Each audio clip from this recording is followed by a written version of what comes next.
Okay, so good afternoon, everyone. Good afternoon. It's nice to have you today in our class. I want to talk about CRUD operations with Express and MongoDB. Now, what is CRUD operation? I know you guys must have heard about it, but I know this term is going to be relatively new to some people. So now, most of the job the back end does, apart from processing someone's data, is it sends back data to whoever requested it.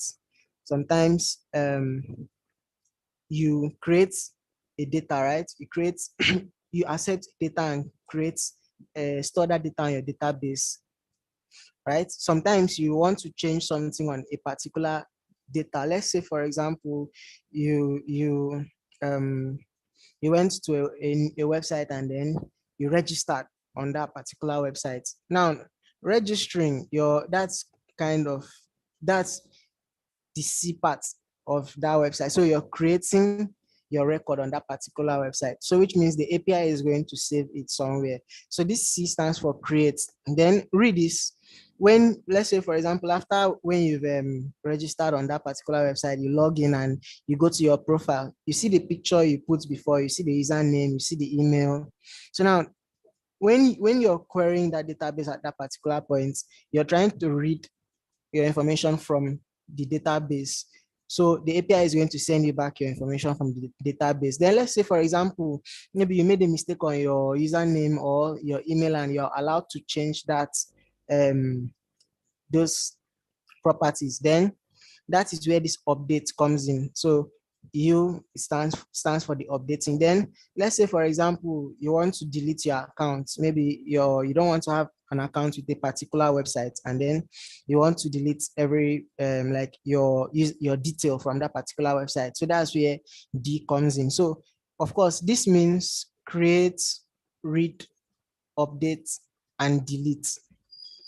So that's what this acronym stands for, CRUD. Now, we will use NodeJS as our runtime environment. We are going to use Express as the what is going to help us accept requests and send responses and process the body of those requests. Then MongoDB is the database where we want to store or delete or update or read a particular data from. You understand? So that is the whole. Now, that is, if you know how to do CRUD operations, then that means you can actually work functionally as a back-end developer, because that's like, apart from the other processing, maybe if a data comes in, you try to change its structure, or you try to check if the data that came in is complete before you actually save it or do something. So the basics of back-end is on this CRUD operation, how you could actually do these four things on a particular database and on a particular record. So that's what I am going to talk about today.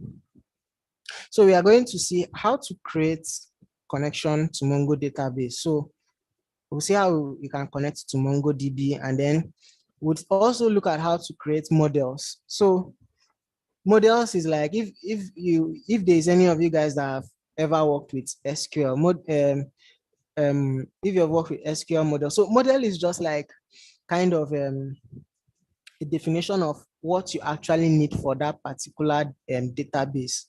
So in a particular, so the user can send anything, So if you want a certain level of strictness on MongoDB, so that, okay, if you send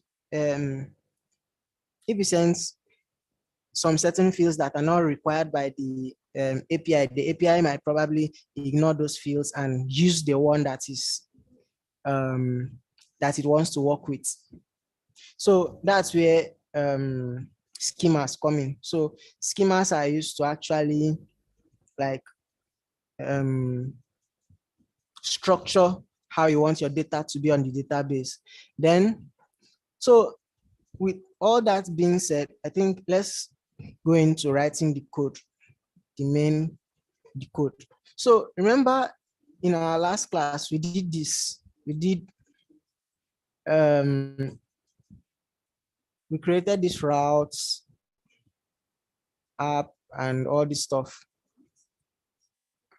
So remember we created this by running Express, then we wrote CodeCamp beginner Node.js. So that generated this whole code. And remember that we said that app.js is our entry point. Package.json is where it lists out everything about my project, like the dependencies for my project, the name of my project, the version of this project, if the project is private or is public. Then we have these scripts here that denotes whatever I want to run um, on the terminal. So if I write npm start, it's going to come and look for this start button here, or this start string here, and then it's going to run whatever command I write inside here. So that's how this works. It's just a little revision. Now, if we want to connect to our database, our database, first we need to install a dependency or a package. The name of that package is Mongoose. So if we quickly come here and browse and check Mongoose, but I might not really need to do this. Mongoose. So Mongoose is used for connecting to database from your Express. Mongoose is used to write the schema. So Mongoose comes with you can use Mongoose to write schemas. You can use it to connect to a database. You can use it to do a lot of things. So Mongoose is the tool we're actually going to use to connect to database. So if you want to connect to our database, we do npm install Mongoose here. So that is going to install Mongoose. Of course, if you come to package.json here and we check, see that Mongoose is now added here. Now, so where you're going to use Mongoose is going to be inside this app.js, which is the entry point. So once this app.js is being used, you should try to connect to the database first. So we can write that anywhere around here, anywhere. So I think I'll choose to write it here. So first, before we start using Mongoose, we need to import Mongoose. So we can say, we can use var, we can use let. So I'll say let Mongoose should be equals to require. Then, of course, if you install it well, you should see it here, Mongoose. So now we've imported Mongoose here. We are saying we need Mongoose to be here on this particular app.js. Then now we can say Mongoose dot. So if you check here, we're going to see a lot of things, but what we want to use here is mongoose.connect, which is a function. Of course, if you see this kind of rectangular box here, it means it's a function. So if we say mongoose.connect, now one thing again is, of course, if you're going to use Mongoose, you need to download MongoDB and you have to start the server. So if you check for MongoDB, before you start using Mongoose, you need to. So now let me talk a bit about MongoDB. So you have MongoDB, the one that runs on your laptop locally, which you can use locally on your laptop to do like maybe like your CRUD operations, or use it to test out your idea. Then you have Mongo Atlas. So Mongo Atlas is Mongo that is running on the internet. So if I wanted to download Mongo, I'll do MongoDB download and maybe search for it. Then the first tab that should come out should show. So if I click on that MongoDB community download, I should be able to download MongoDB. So let's see. This is taking a little time. So yeah, so this is on-premise. So on-premise means on your laptop. So you have MongoDB community server. Of course, I'm using Linux. So which means my platform is going to be one of these. My platform is going to be Debian 11. But if you're using Windows, you can download the Windows one for yourself.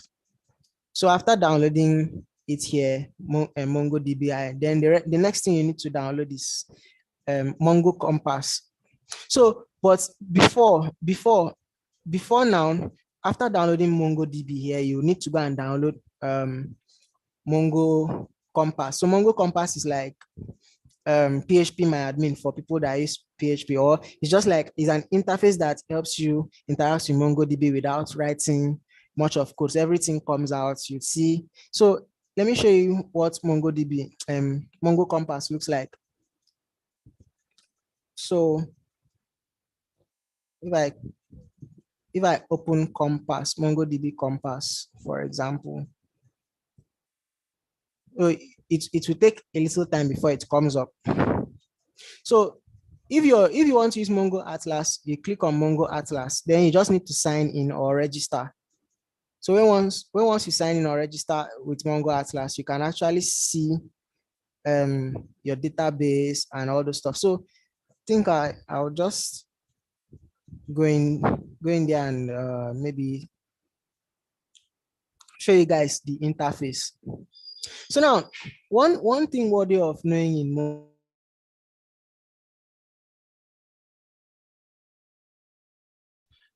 right, there is in a document format. So on SQL, you have the database, then you have tables, and you have columns, right? If for you guys that maybe if you're totally new to development and the rest, so SQL stores things in a table, right? So it looks like your Microsoft Excel. You have those things like that. Maybe you have name column, you have each column and everything, and then it's stored that way. But on MongoDB, you have the database and you have what they call collections. So you have the collection before you have the records for that particular collection. So this is a database name, for example. So if I open it, we have a collection. So this collection is like kind of a folder. If you look at it here, it's like kind of a folder. So you have this database, you have the collection, and inside this collection, you have records. So these records are like files that are created in this particular folder. So these are the records for this particular collection. Of course, you see object ID. So this object ID is the ID for this particular record. So from anywhere, if I want to refer to this record, I'll refer to this record by this ID. Then, of course, you see other attributes here. You see name, age, message, date, and the rest. So yeah, so that's how this the user interface. So if I didn't have Mongo Compass, I would probably go to my terminal and try to connect to MongoDB and type commands to query any of this database. You know, maybe I'll write maybe to choose this database, I'll write the command to choose it. Then it should list out all the all the collections inside that particular database and the rest of the things. But using Mongo Compass makes it like simple. I can just do this from here. I can decide to edit whatever I want to edit from here. If I want to change this, for example, from hello world to any other thing, I can just change it and come here and click on updates to update it. So this is me interacting with MongoDB. So I guess I mentioned that whatever you're doing, so whatever you're doing here, it's up to you. You can decide to add any record or delete any record, because Mongo truly is schemaless. So it doesn't, you can do whatever I want to do on like here. You can add extra records. If I want to add a new record, I can just add a new record there. I can call it HHH and I, and I save that. And this database will be valid. It's not, so the reason why we have MongoDB is because we have a lot of unstructured data in this life. So in the world generally, if you look at data, we don't have, it's not every data you receive that is structured.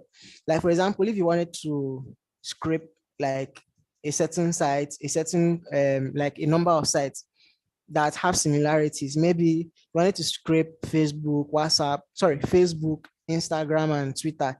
You find out that for every post, it's not every post that has picture, right? There are some posts that has picture, there are some posts that don't have picture, right? There are some posts that have 5 pictures, there are some posts that have 10 pictures. So if you were supposed to store what you've scraped from those websites, how do you do that on SQL?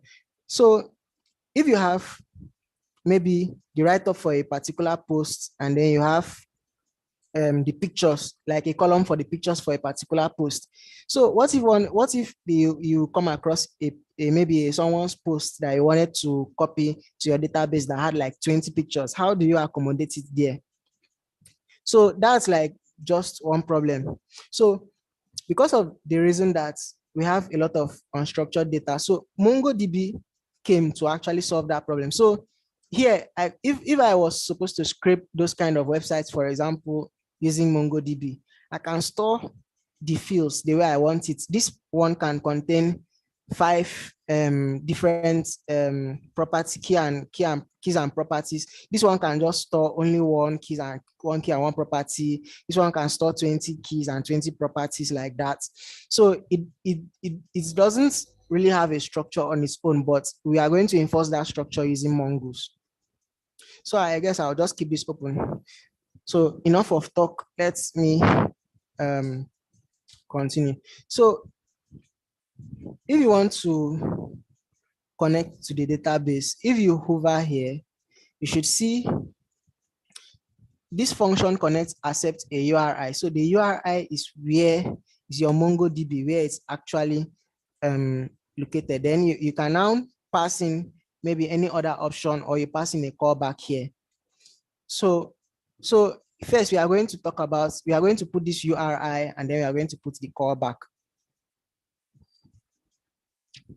So in here is going to be a string. It's going to be MongoDB : / then it's going to be, is it local hosts,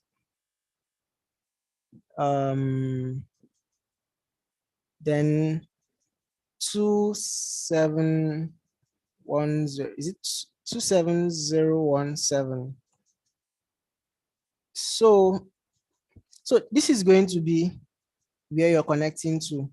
Of course, if you look here, okay, 27017. So if you look at, if you can't remember the link, you just come here. This is it. So localhost : 27017 is the port, the name and the port. So this 2710017 stands for the port where that particular MongoDB server is running, because I can have different ports. Of course, you know that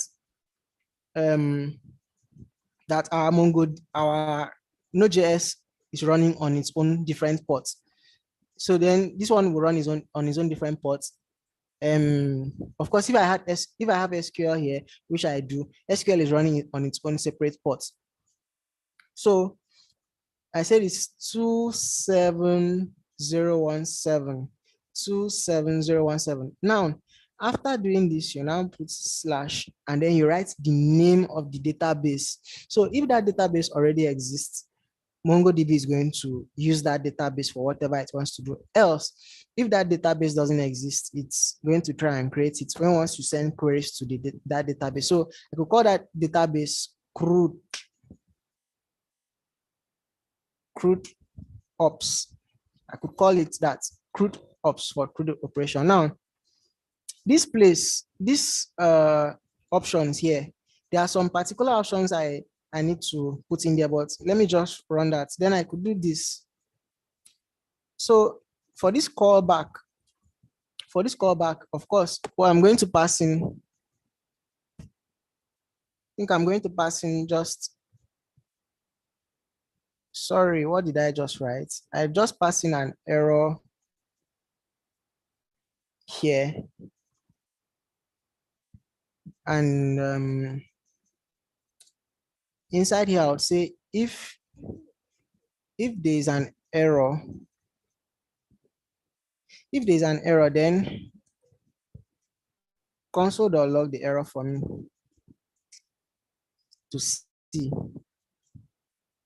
So, of course, I hope you guys know that since I didn't put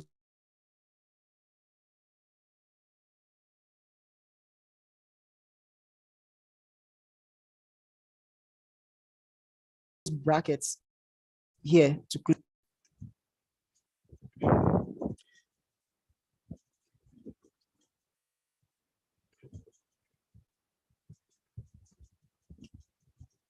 So my laptop has hooked. My laptop has hooked. So my laptop has freezed. What is wrong?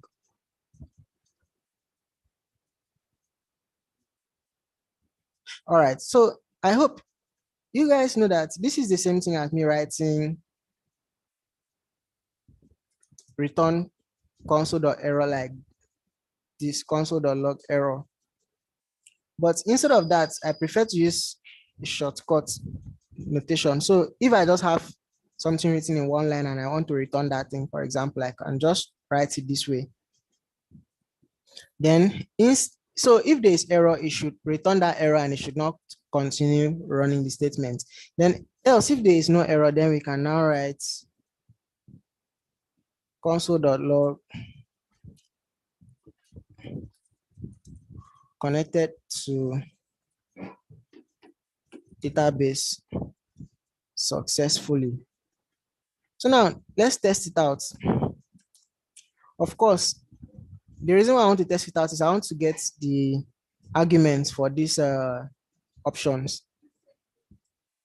So it's going to throw out that argument, telling me I need to put that argument in there. Okay, since it doesn't throw out the argument, which means it's connected successfully. So I could remove this. Let me see if it's going to try and, okay, it doesn't throw any argument. It doesn't throw any error. All right, so we've successfully connected to database. But you see how simple it is, just write that. Now, the next thing we want to do is we want to make it possible for us to write models and use those models, right? So what we are now going to do is we are going to create a new folder. We'll call that folder models. So this models folder is going to contain the structure for each model or each collection we want to actually use. So now I want to create a model. I could call that model, or what should I call this model? Maybe index model.js. So now inside this model, we are going to still use Mongoose to actually create this model. So we'll say would say you can use const mongoose because you don't want anything to change there, equals to require mongoose. So now in here, of course, I've said it before, is where the model, like the model we want to use. Now we can use the structuring. So we can say var, we can say const schema should be equals to one. So we want to use mongoose schema. So we can use mongoose dot schema. Or instead of writing this, of course, we know that we can destructure it. So we can say const, in fact, let me just do is equals to mongoose so that we'll see it's equals to mongoose. So we could say schema. So now you see schema is coming out, schema type and all the stuff. So this is totally the same thing as writing this other one. So this is the same thing like saying mongoose.schema should be equals to this schema. So I've destructured it here. I can now use it. Then now I should create a schema. So I could do I could say maybe crude schema.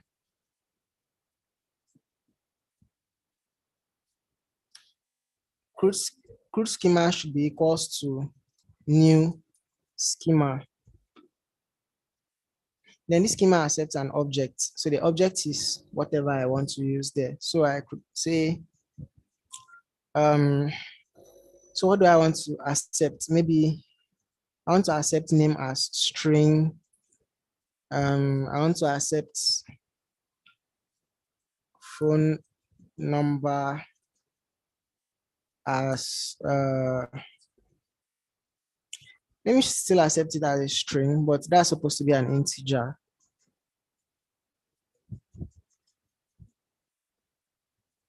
I could accept create date.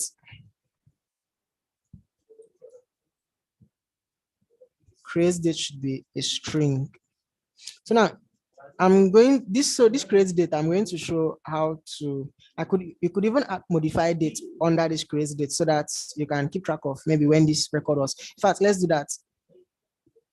So I'll do modify date, or modify date.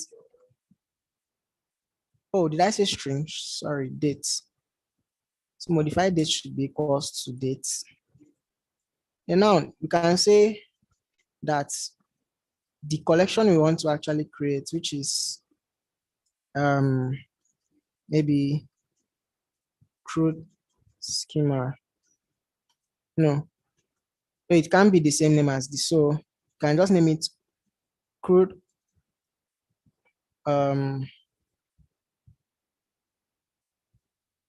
crude operations should be equals to, then I think we can use mongoose dot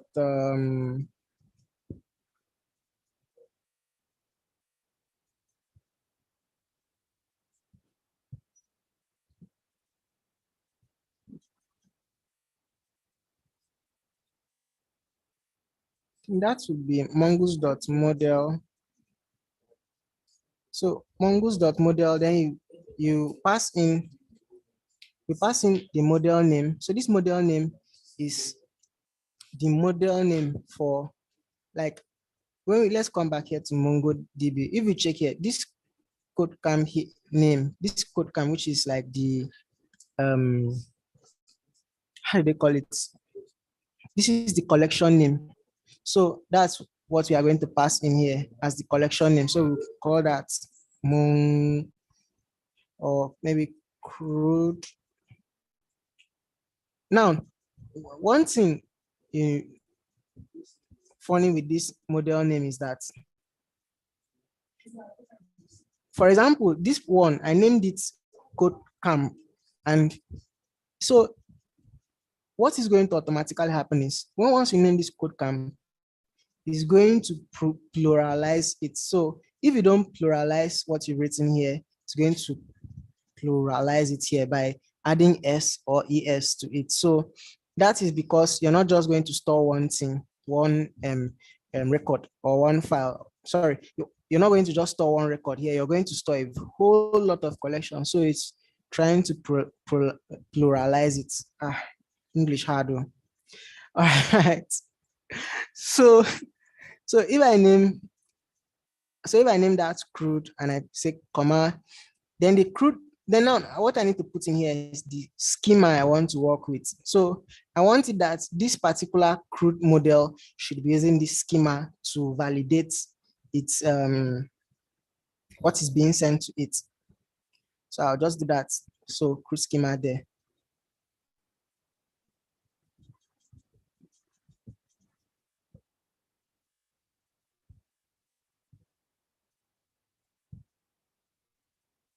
Why is my laptop slow? Okay, so now we've done all this. We've created the schema, and then we've actually created a model, which is going to be this is going to be the collection name, and then we are using this particular schema here. Now, in order for me to be able to use this in my route, I need to export CRUD operations. So I could do, so now since it's the only thing here, I could export it by default. So I could do write module.export equals to CRUD operations. Since it's the only thing there, of course, I could export this, excuse me. So I could also export this that way. So if I export it that way, I might not need to put that bracket. So I can export it here as an object, or I could just export this CRUD operations directly. But I like this method of exporting. So I've exported this anywhere now, I can use it. So now this is like saying when once I want to do anything or like if I want to create a record, this record must have a name, or I'm not saying it must have a name now, because I'm not saying the type, like it's required, but it should have a name, a phone number, a create date, and a modified date. Now, after writing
oh, hello guys. My data just finished. I needed to switch to my mobile network. My Wi-Fi data finished. So sorry about that. Okay. So now we stopped here, right? I hope you guys are seeing my screen. I hope you guys are seeing my screen and you guys are hearing me too.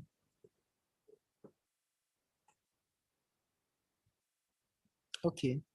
Now we need to, since we want to use this index model from here, from this route, we need to require this index model. So what you are going to do is you're going to go back a directory. So now we're inside route, we want to go back a directory, then enter models and pick this index model. So we'll do dot, if we do dot slash, we'll see what is inside this directory, but we do dot slash, we are going back one directory.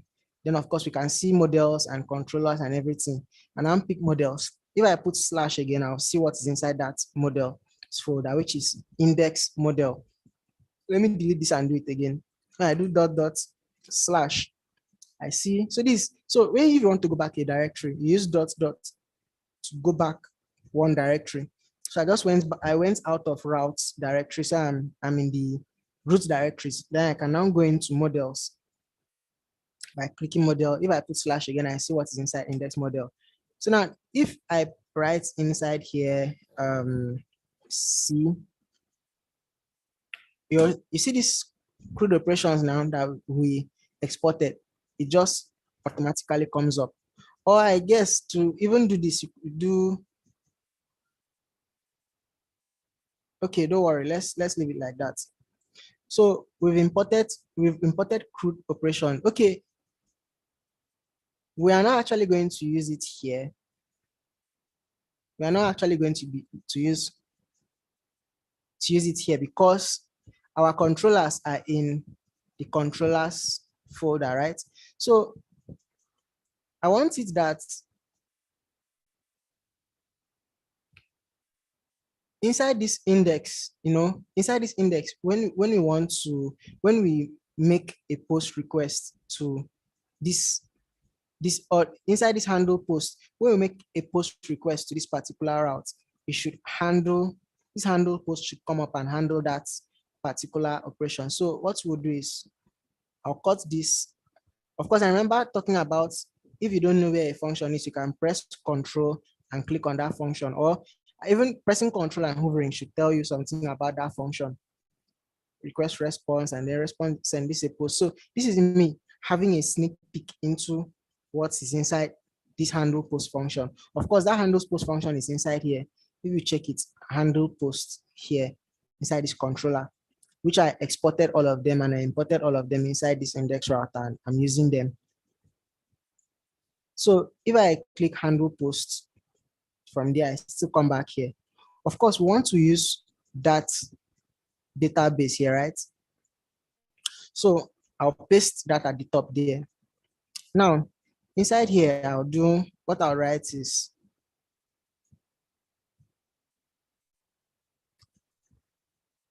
I'll say const. So this is the way I do mine. I say const, maybe add record, or whatever I want to call it, should be equals to new CRUD operation. New CRUD operations. Then inside here, I put in what I want.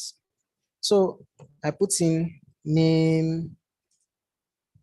Okay, now, of course, I talked about that this request, whatever the person is sending you, whatever the maybe front end or a particular service is sending you as a request to come inside either your request header or your request body. Now, for us to get the input from that request body, of course, if we check this model, we are expecting a name and a phone number. Don't worry about this create date and modify date, but we are expecting name and phone number. So inside here, we'll write const. Of course, I'm destructuring again. So I'll say const name and phone number should be equals to request dot body. So this shouldn't confuse you. I'm using request, I'm using response here, I'm writing REQ, RAS. So whatever you name, even if I write R and RE for here, like in these two places, wherever I'm using it, if I'm referring to request, I use whatever I pass in here. If I am referring to the response, I use whatever I pass in here. So of course, since we've destructured this, if we didn't do this, if we didn't destructure this, what we'll write here is name should be equals to RAQ request dot body dot name. We'll do the same thing for phone number. Right, phone number should be equals to request dot body dot phone number, but that is long. But with destructuring, since we've destructured this, we can simply come in here and write name and phone number. So that keeps this code very clean, keeps it clean. And after this, I can now, so what I can do is, so after I've created this new record, I want to save it. I can now write add record dot save. This save takes in two parameters. It takes in a function that accepts two parameters, an error and a ERR or ERR, the error and new record.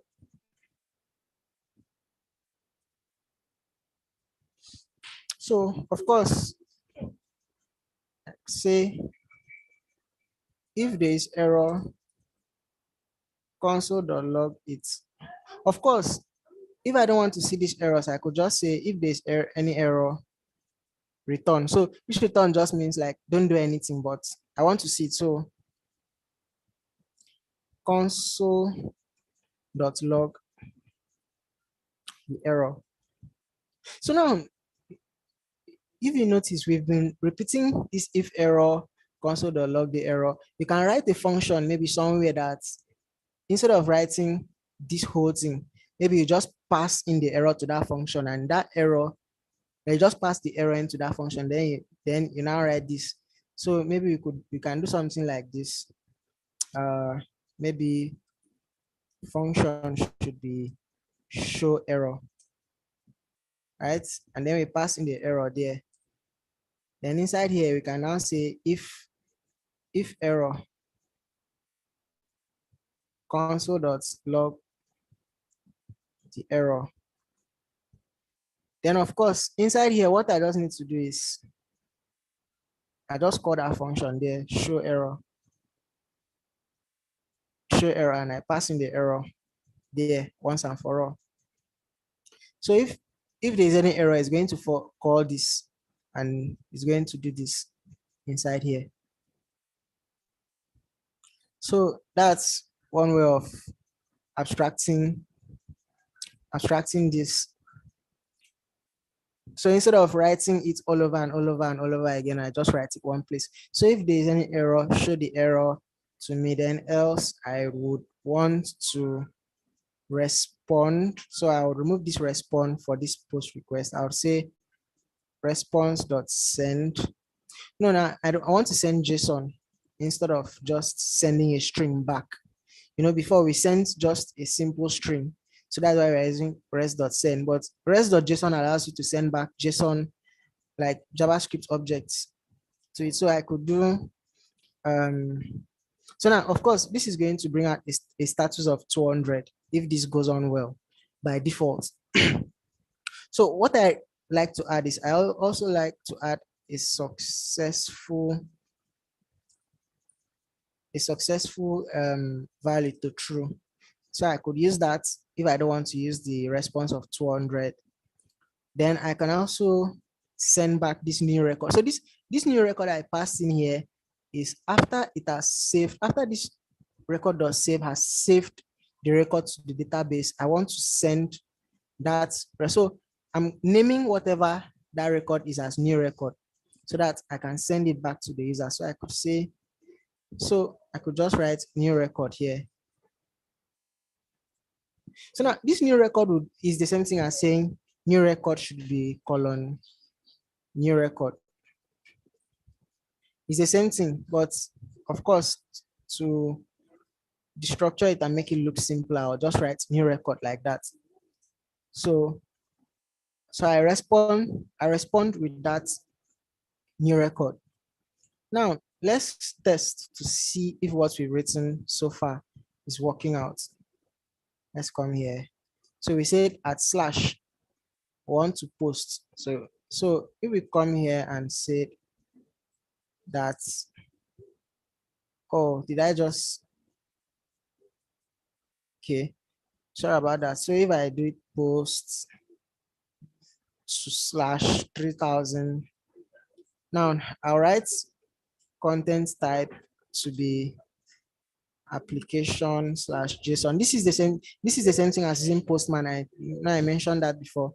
So here, let's look at this.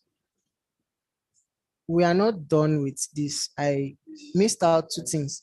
You notice that we just passed in name and phone number, but in our record we have name, phone number, we have create date, and we have modified date.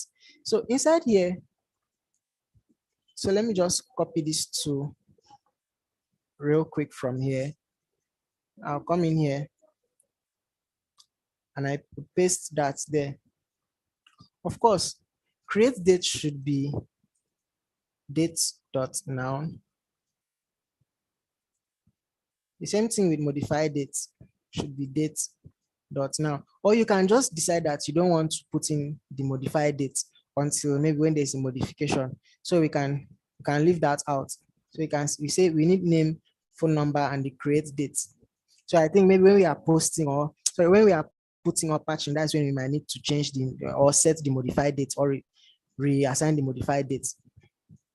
Of course. So if I said name should be Victor, phone number should be 0806666666555555558. For example, I make that post request. Okay, so it's talking about new record is not defined. So in index controller, okay, so I misspelled this new red dot. Abi, that's what I wrote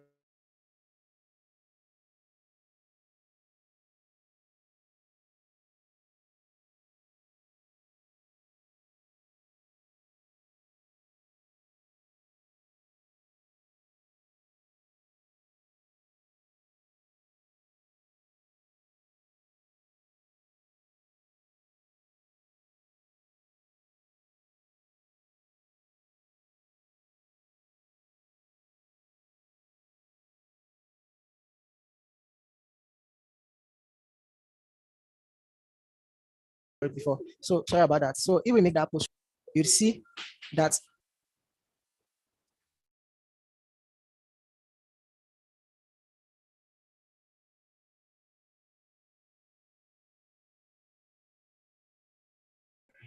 wow, this is crazy. I hope you guys are hearing me now. Now you guys can see my screen. Okay, so let's continue. Now we've created this record, right? You see, after doing all these things, we see successful true. We see the new record, which is the new record here, which is the phone number, the name, and we see that the create date is actually created as this. Now, if we go back to our database and refresh the whole thing, click on this refresh button to refresh. Now, the criteria for your database to be created is at least you should have one collection. So we have this one collection. If I click on this one collection, so actually what happened is the first one actually went. The first one actually went. It's just that to send a response, when it was about sending a response, that's when it's now caught this error that a new record was created, or it caught this error that this new record and what I wrote were installing. That's why it showed that error message, but it actually saved what I did before. So I added this. If I change whatever I want to change, maybe change this back to 08 and I say Victor UK, for example, I post that. Of course, if I come back here and I refresh, you see that I've posted it, but you guys have noticed something, right? You guys have noticed this ID here that's being added.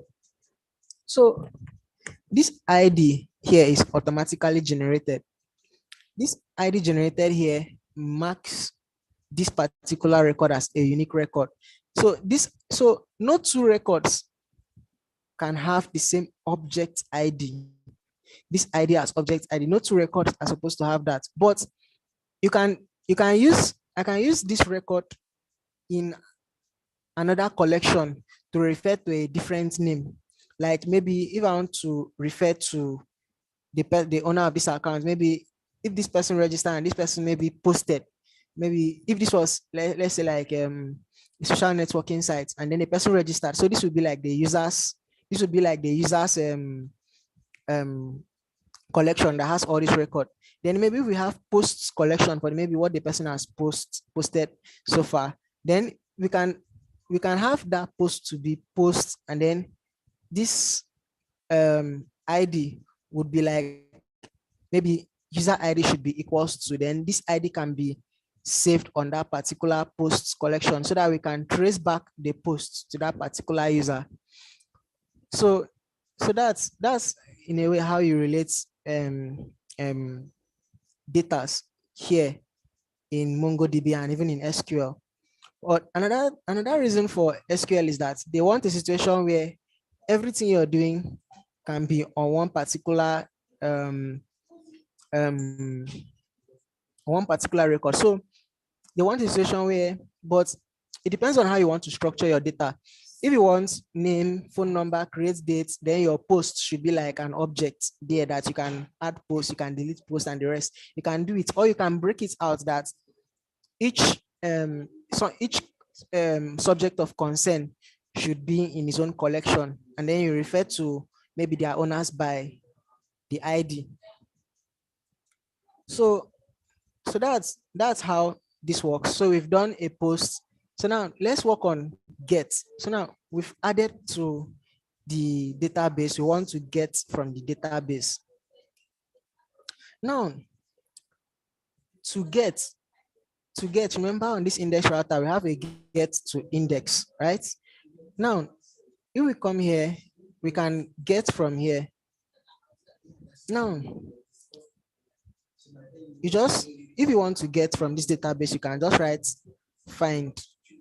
You can write CRUD operation. CRUD operations. Now, you're referring to that particular model. So you are saying CRUD operations dot. So if you just put dot, you'll see you see this, you see find, you'll see find by ID and updates, find by ID and remove, find by ID and updates. Okay, find by ID and delete. You have find one, you have find one and delete, you have find one and remove, you have find one and replace, you can have find one and update. Then you still have all these other ones, but the necessary ones we are going to work with is find by ID and delete, then find by ID and update. These are the ones we are really going to work with. Now, if I want to get everything, I'll just say dot find, and I could add a filter. So I could say find every record where the name is Victor.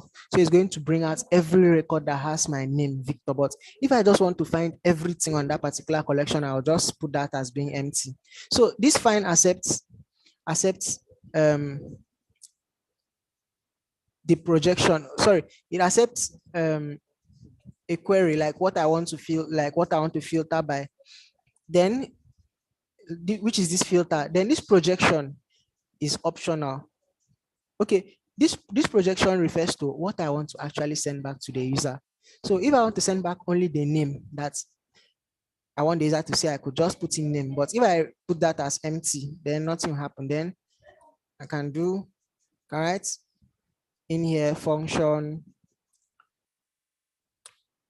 uh, error and records. Of course.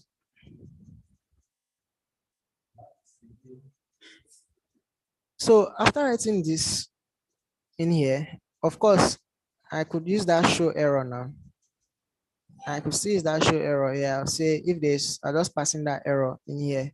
So that makes my code like clean. Then I could do response because it's RAS I passed here. Don't worry about this next. So I said for my response.json, I want to respond with successful is true, and I'd say records. So that's quite simple. So I'm just getting the records from this index. So this is the particular place I'm querying, router.get slash. Then this is the controller that is going to work on it, which is this index controller with this for that particular route.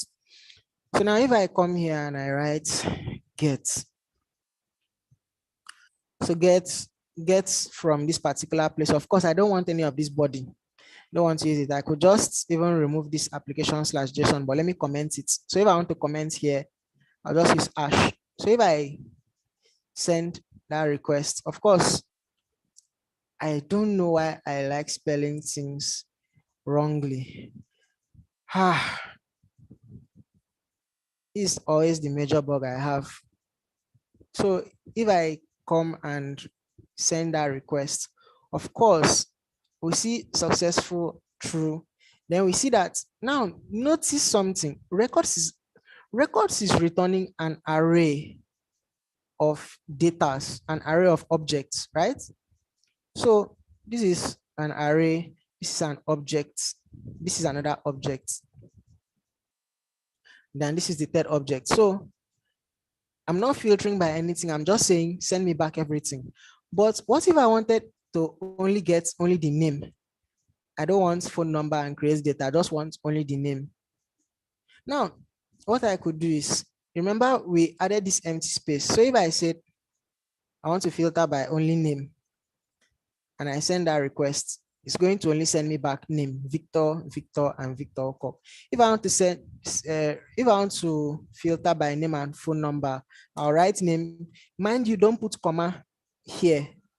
Just write name and write phone number. If I request for that now, it's going to send me only name and phone number. You notice that the create date is no more there again.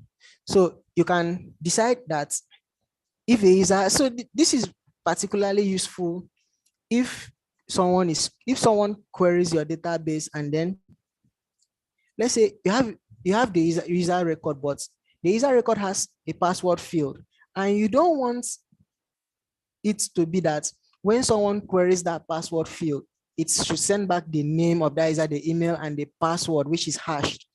Instead of that, you can actually use that that projection to stop that from happening. So anytime you don't understand what a function is doing, like, sorry, if you don't understand what a method is doing, just hover on it. It should tell you more about that method. So this one accepts a filter, which is this first filter, this brackets here. So I'm not filtering by anything. Then this projection is this projection here. Then the callback here is showing any. So this callback is this function here that I'm writing here. Okay, so now if I want to filter where name is only Victor, of course, if you notice, we have Victor twice, and then we have Victor UK. So if I want to filter by that, I can say where name is Victor. So if I want to filter by that from the back end, I could do that. So it's going to only return where my name is Victor. It's not going to return where my name is Victor UK. You get. So you can make it possible for your users to even filter by name. So this is where I want to show you some other thing. Now, let's say I want the user to be able to filter by a particular name. There's what they call request parameters. So if I want to accept a request parameter of name, for example, could say colon name. So what I'm expecting is this person should send slash and the name he wants to filter by. So then writing that here, if I want to use that, if I want to use that name anywhere like to filter here, I would say where name is request dot params dot name. So now I'm giving the user the access to filter his name, maybe by using the URL. So, or for us to be on the safe side, maybe we could do something like slash filter by something like that, slash filter by then the name. So now if we come back here and we did this slash filter by, then we now write Victor. We send that request. It's going to filter by Victor. If I change this to by Victor UK, it's going to filter by Victor UK. So it's going to check for whatever I passed in here. Of course, if I put anything now, it's going to send me an empty array. The response was successful, but it doesn't send me any array because there's nobody with this particular name. I can filter by phone number too. So I could still do it without writing this filter by. Could just write name here like that. And of course, if I come here and I write Victor, it's going to send me back records for Victor. And then what else?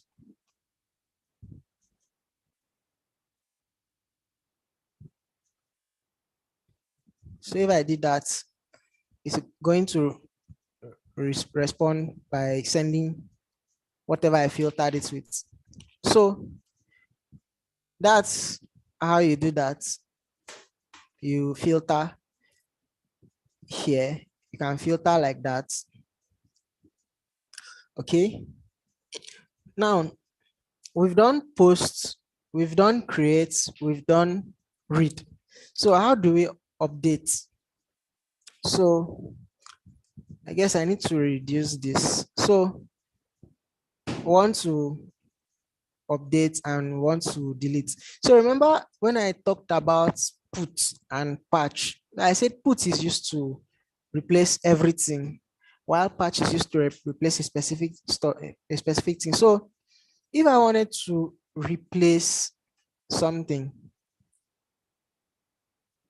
so now, okay, now we are not even done with get yet. Now, of course, most of you will be asking, I'm getting the total records. What if I want to get the record of one user and I don't want it to return back as an array, but I want it to return only that object? So there are two ways of doing that. You can use find one or find by ID.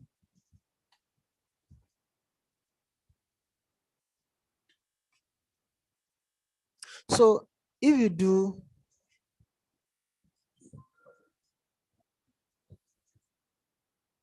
so if you said router dot get, and of course that's how you, if you want to filter by a specific ID, let's say I want to filter by a specific ID, I could then use that colon ID. Then I would say maybe get by ID. That should be the specific function to handle that. Of course, that function doesn't exist yet. So get by ID, we go in here. I would say function get by ID. I would also export that.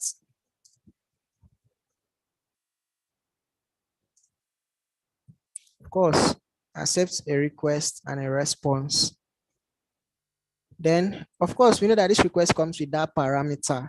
And of course, anything that has colon here, like after slash, you see colon before a name here is known as like the parameter, the request parameter. So I name it ID. So of course, inside here or inside the index controller, I would simply do, I could say, of course, user ID should be equals to request.params.id. So I'm getting the ID from that request parameter. Then I'll now say CRUD operations dot find by ID. Then this find by ID accepts the ID. If you check here, it accepts the ID, which is, so now this ID is just the ID itself. Then the projection type. So that projection is whatever I want to filter by. Then this callback. Now, all these things are optional. So I could do this. So I'll just write in here user ID. Optional. I don't want to maybe filter anything. So now another thing in here, where is that place?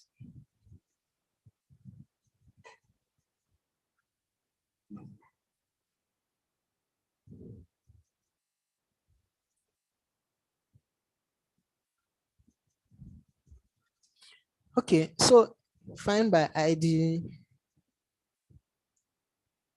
user ID, then can pass in this function. Of course. So we say that show error. Of course.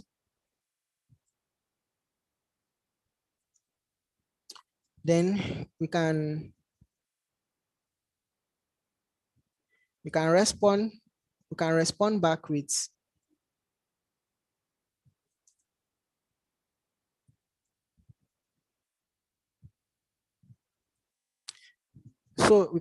back with that specific user,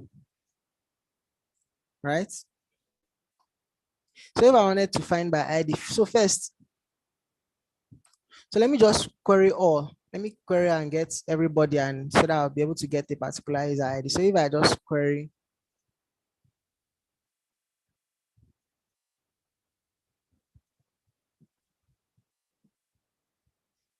so let me check. What did I do? Okay, I put a filter by and I didn't put any value there. So if I try to get everybody, of course, this is the ID of this for this particular record. So of course, if I did localhost 3000 slash that, and I still try to get, it's going to return successful, and it's going to return only that user, that particular user. Of course, I'm not saying you must write this successful. This successful is not prompt. It's not by force to write it. I just like doing that a lot when I'm writing mine. So if you're not comfortable with that, you can just send back the user, short and simple. So if you check, you have your user, that particular user you're querying for. So if I wanted to query this particular user, VICT UK, you can just pass that as a parameter here, and I get that record. Now,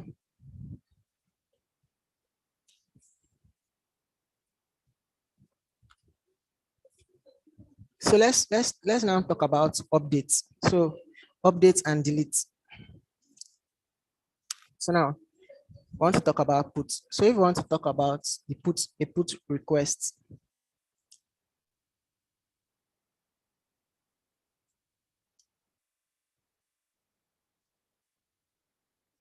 Okay. So if we want to handle a put request, which means we want to replace everything, right? So we could use we could we could use find by ID.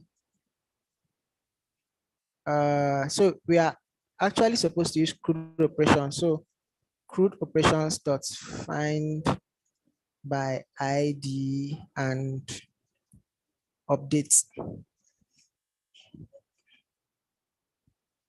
So this find by ID and updates, what you're going to put in here is going to be, if you hover here, you're going to add the ID and a callback. So here you're going to pass the request parameter again. So find by ID. So which means this handle put is going to also pick an ID. So in here, we'll just put colon ID. For the patch too, we'll need an ID because we don't want to delete everything. And then for the delete, we are going to do same, colon ID. So this is getting interesting. So in here, we'll just write that the ID should be the request.params, or we can do the same thing we did here now. Where is it? Can just do that. Instead of writing it there, we can use user ID here.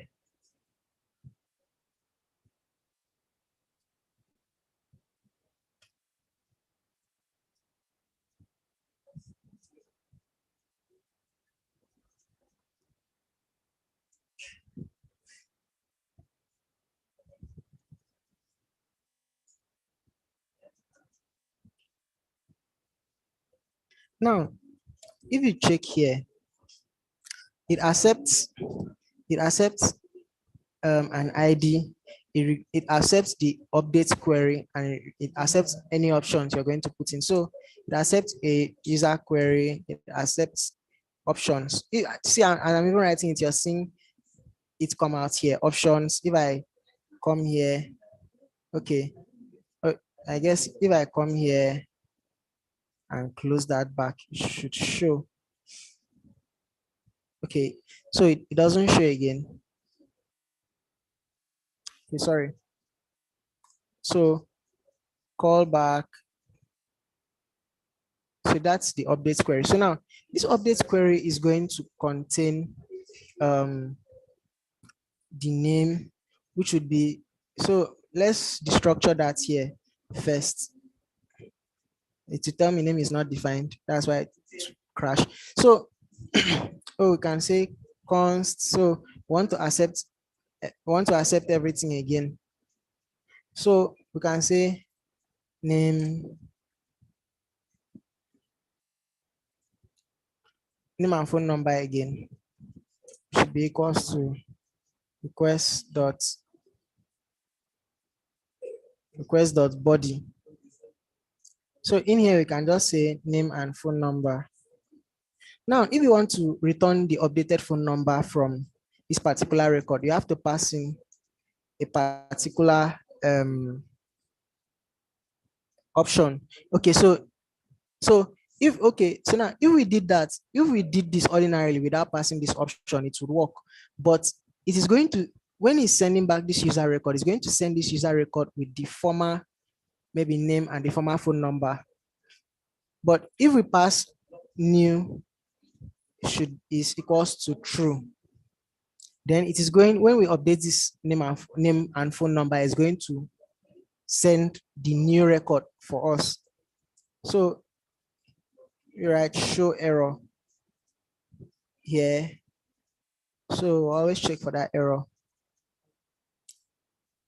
And else, if there's no error,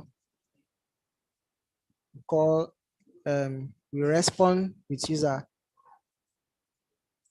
Even if we use send, it will work though. It would still work. So passing is so send is like general purpose. To send accepts object, string, whatever. So So handle put, if you check here, put handle put. If so, let me try to get a particular user. So I get this particular user with this ID. Okay, so we already have it there. And then instead of get, I use put here. It's application/JSON. You now say the name should be equals to new name, and then the phone number should be equals to 00900090. So we want to effect that change. When we click that, we see that this is successful. It responds with 200 status. And then see that we've done this, we've changed that. So if I change this to a get request now, because I want to get that particular record, and I send this, you're going to see name and phone number as the new name and the new phone number that we've just set. Then if you want to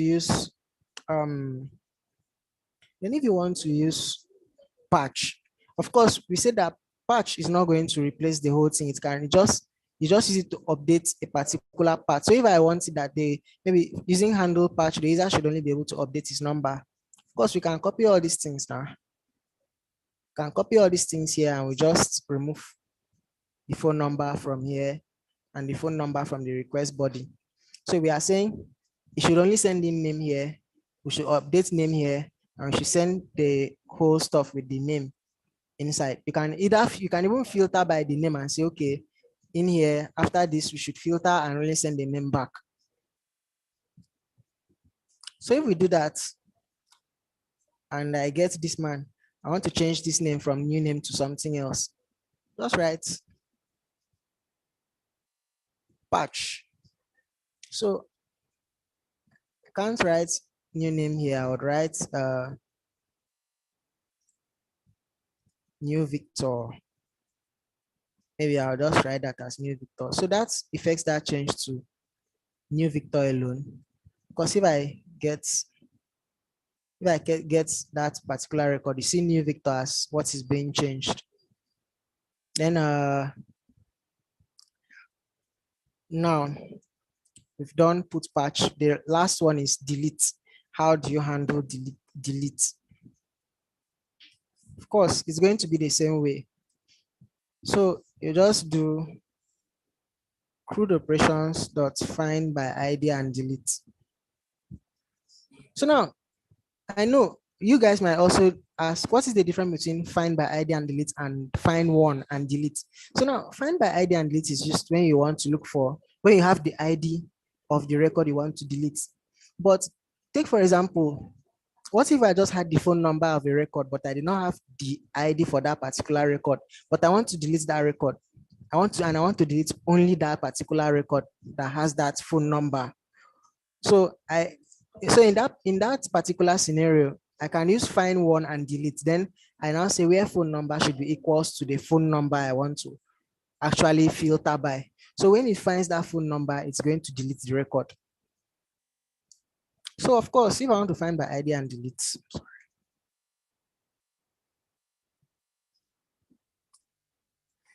so you just write that there, and you say you want to delete by that user ID. You want to delete by that user ID. So, of course, the options here are the optional. So anyway, you see this question mark, it just means it's optional. If you'd like to put it or not, then you have this callback.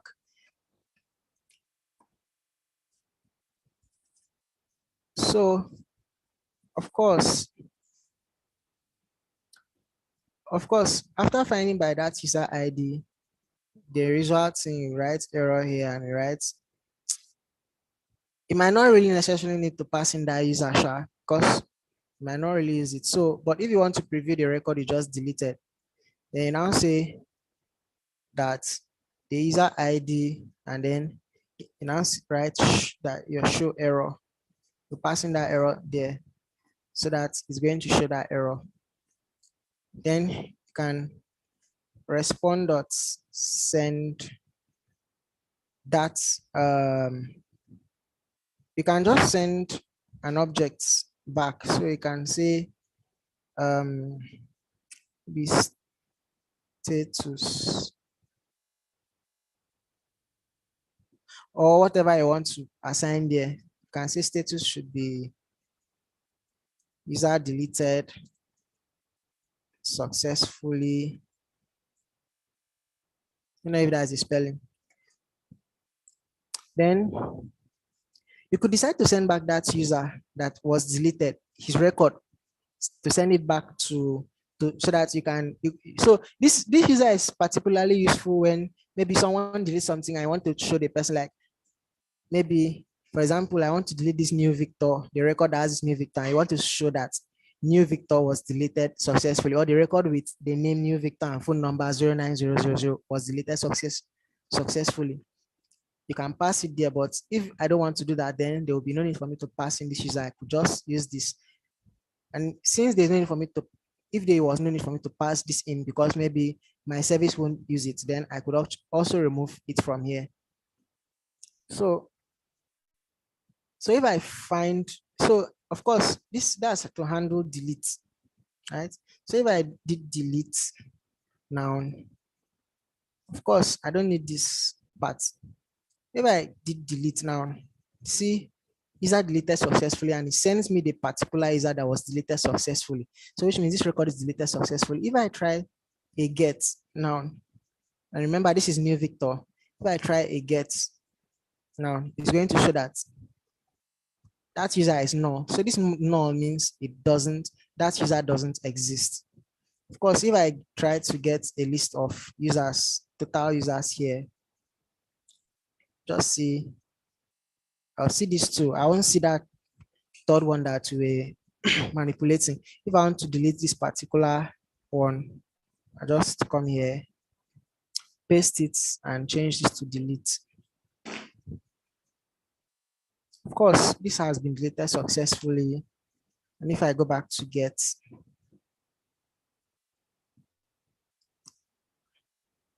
it shows user null for that particular user. And then if I want to get all the users, it shows me that I just have only one user left, or one record. I don't know why I like using user, one record left. Okay.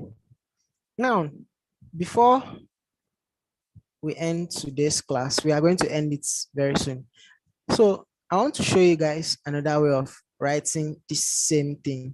For example, your handle put request, or let's start with get. So I'm going to refactor this code. So now this is using callbacks to get the error and the records, right? This is you using callbacks. So there's another way of actually still writing this same thing perfectly without using callbacks this way. So you can do this. Of course, you guys remember try catch. And use try catch, and then you can, or even if you don't use try catch, but I like using it. So first you convert this function to an async function. Remember when we talked about async function, we said any function that has this async means that it's going to return a promise. So then which means we are safe to use await inside this particular promise. So if we use async here, we can now say, maybe now instead of writing records here, let me just comment all this, for example. So this index gets all the records. So I could write constant record should be equals to so CRUD operations dot find, and then I just pass in that empty thing, and I want to just get only the name and phone number. So that's what I want to do, right? I just want to get all the names and phone numbers, and then I can respond. I can respond, and then I can say, So now can respond with ras dot send or dot JSON. And I'm not going to use successfully. I'm just going to pass in records. Of course, here I say if there's any error, show error. I'm going to pass in that error in there. Of course, we can safely delete this one since we are not using it again. If I come here and I make a get request, okay. So we have okay, so I made a mistake somewhere. So in this record, I'm supposed to use await. I'm supposed to, so since I'm using async, so it's supposed to return a promise. So I'm supposed to use await here to return that promise, to wait for that promise to fulfill before I return it to like send records and then close this function out. Okay. So now if we come back here and we create that request, of course, you guys see, it's still the same results. So the reason why, so now let me tell you guys the reason why you should use this approach more instead of using functions. When you're writing APIs for a company that has a lot of collections, like they have maybe users collection, they have transaction, they have like they have a lot of collections. It's just not just one collection. On your database, you know, you might be receiving IDs like maybe the user ID, the transaction ID, you might be receiving like 5 different kinds of IDs, and that might mean you should query like maybe 5 databases, or you should maybe you receive 3 IDs from the user, and then you need to query those 3 IDs. You know, doing this would mean after querying the first one, it is inside this function that you can query the second maybe the second collection with the other ID. Then if you want to query the third collection, it is inside the function of that second collection that you can now write. So that will make your code look something like, so that is where you guys, if you guys have heard about callback hell. So there is what is called callback hell. So where you have one callback and you have another callback inside that particular callback, and you have another callback inside that callback. So you can have something like maybe you have c.find by ID inside here, and then you have user ID, or you have maybe history ID in here. You now have function here. Of course, you can use arrow functions inside here, REQ, sorry, error history record. Then maybe inside this history record, you know, you have another thing here. Maybe you need to query the transaction, you know, to do something. You now write maybe transaction dot find by ID, or dot find where this is equals to this. You now write what you want here. Now write your function again. Then inside this other function, you might need to query something else. So you've queried this one, you've queried this, this other query inside here is inside this callback. This query now is inside these other ones, is inside this callback. So this is what is referred to as callback hell. So in order to avoid callback hell, you can use async await to query your database. So when you query it, this record will have the record for your query. So it will return that record to this record. You can query another thing. Maybe if I want to query another collection, I could just write const, then the collection name, collection name should be equals to await, then CRUD operation or whatever the collection name is. So, or the model, the schema we are referring to is await so and so dot find. Then we do what we are supposed to do here, or you can decide to leave this out. Find you get you can just keep querying as much databases as you have, and then you can use um their variables, to now maybe do something here. Maybe you can now say if records the name is in records the collection, then we should send this to the user, or we should do something else. You get. So this is a better approach. So that's a much more better approach.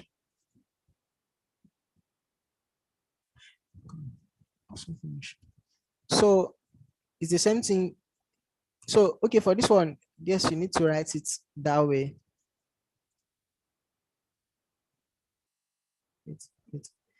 So in here now,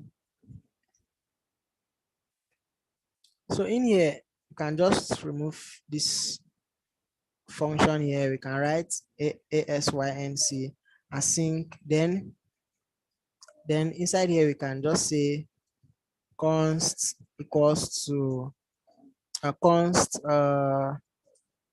maybe record should be equals to that, and then outside here you can just send that record. Of course, handle puts. So if we try to use handle puts, for example, puts, then we said inside here. So before we even put, we should get, I want to see which record we are working with. So I want to say that inside here,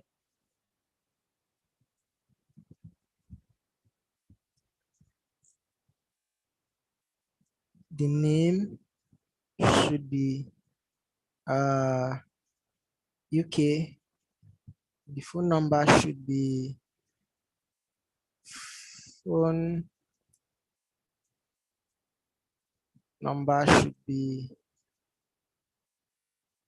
So I think I don't like this thing being a string. I think I would like this to be I think this number.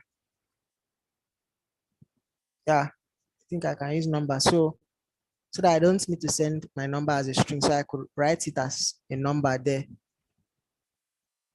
Of course. And another thing I failed to do is inside this index controller, we're just getting name and phone number. We didn't change that modified dates. Right? If you notice, we have modified dates. I didn't remember to do that. So we say modified date should be date.noun.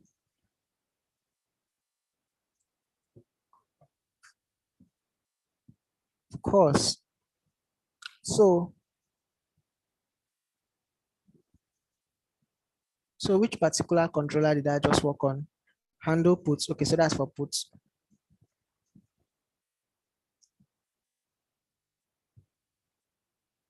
Okay, so handle puts. So we have 400. So why do we have 400? Database connected to the database successfully, 400. So of course, the request, we sent a bad request. So let's go back and see.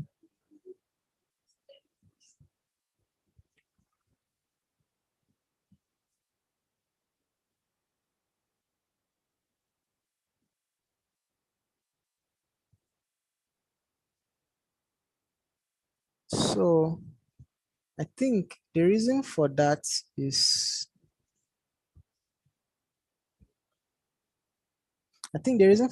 because of this phone number that I just changed. I think this should go back to string.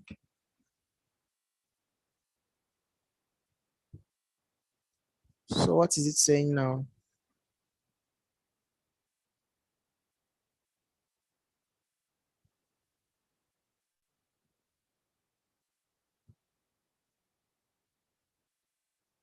So so let's look at this handle puts ID, name and phone number, request.body, then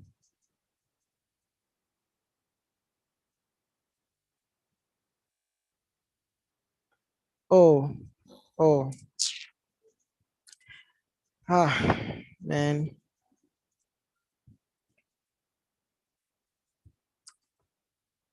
Okay, so this went well. So now it has added the modified date. It has changed my name from this.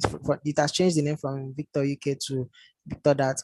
And I think let me try this again. So instead of string, if I try number and I change this back and I send that request. Okay, okay. So I can't explicitly change that request like that.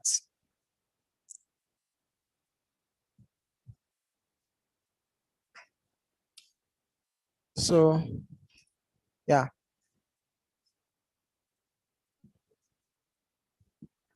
since it was already saved as a string, it has to be a string every time. All right, so I hope you guys have learned one or two things today. So if you have any question, ask on the comment section. Are there any questions? Did everybody follow? Huh?